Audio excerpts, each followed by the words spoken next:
Progressive exercise number third and fourth at the rate 100 word per minute. Be ready? Start. We stand in the middle of the 20th century, and this period has seen far reaching changes all over the world. There have been wars and revolutions. The tempo of change is very great. Any plan that we make, like this 5-year plan, is subject to the great political, economic, and technological changes that we are witnessing. All of us have some kind of ideology, some kind of philosophy of life. We may not be philosophers, but without some kind of philosophical or ideological approach, we would have no yardstick to measure things by. And yet, our ideologies and philosophies of life somehow do not fit in with this middle of the 20th century. This may be due to the fact that thought, facts change, and circumstances become different. We still hold on to old lines of thinking. The human mind is singularly conservative and it does not change easily. We hold on, if I may venture to say so, to some out of date philosophical ideological approaches. Take the question of war.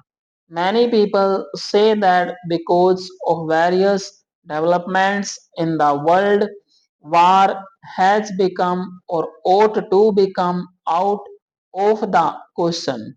War was useful, whether good or bad, if it helped you to realize your objective.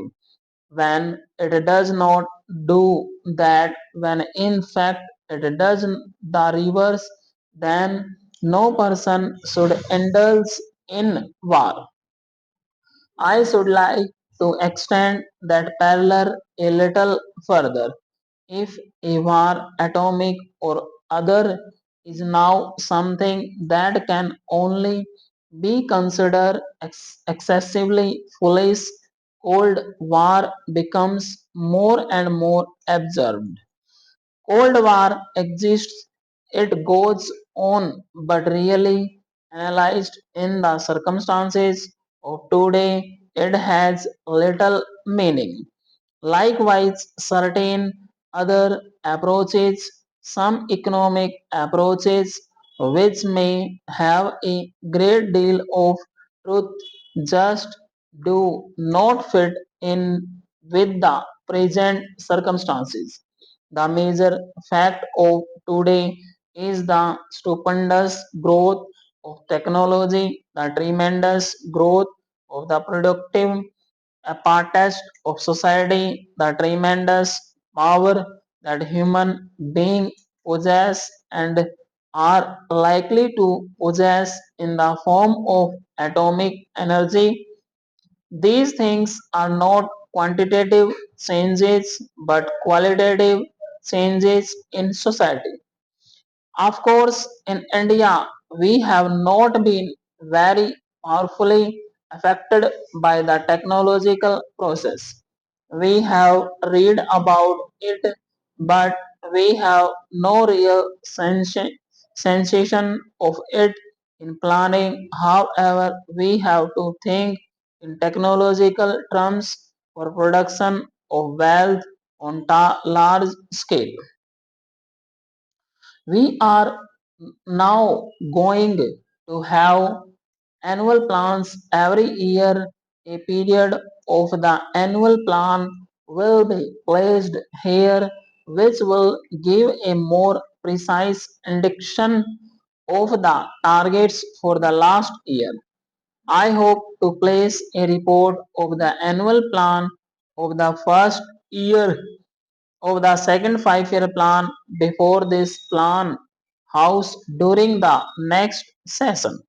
We have said that our objective is a socialistic pattern of society. I do not propose to define precisely what socialism means in this context because we wish to avoid any rigid or doctrine thinking. Even in my life, I have seen the world change so much that I do not want to confine my mind to any rigid dogma. But broadly speaking, what do we mean when we say socialist pattern of life? We mean a society in which there is equality of opportunity and the possibility for everyone to lead a good life. Obviously, this cannot be attained unless we produce the wherewithal to have the standards that a good life implies. We have therefore to lay great stress on equality, on the removal of disparities, and it has to be remembered always the socialism is not the separating out of poverty. The essential thing is that there must be wealth and production. There is a good deal of talk about ceilings, and one naturally tends to agree with it because one wants to remove disparities. But one has always to remember that the primary function of a growing society is to produce more wealth, otherwise, it will not grow, and one will have nothing to distribute if in the process of fixation of ceiling or in any other method or producing some kind of equality you stop this process of wealth accumulation, then you fail in your objective. Therefore, whether it is in industry or agriculture, the one and the primary test is whether you are adding to the wealth of the country by increasing the production of the country. If not, you become stagnant in that field. In order to reach equality, as I hope we shall sometimes or other, we need not follow the road of some artificial fixation of ceilings, but 100 paths which gradually take us there. An artificial attempt may be indeed prevent us for reaching it. Remember this while we plan, while we work, our population also grows. I gave the house just now the estimated figure of our national income in the next 70 years.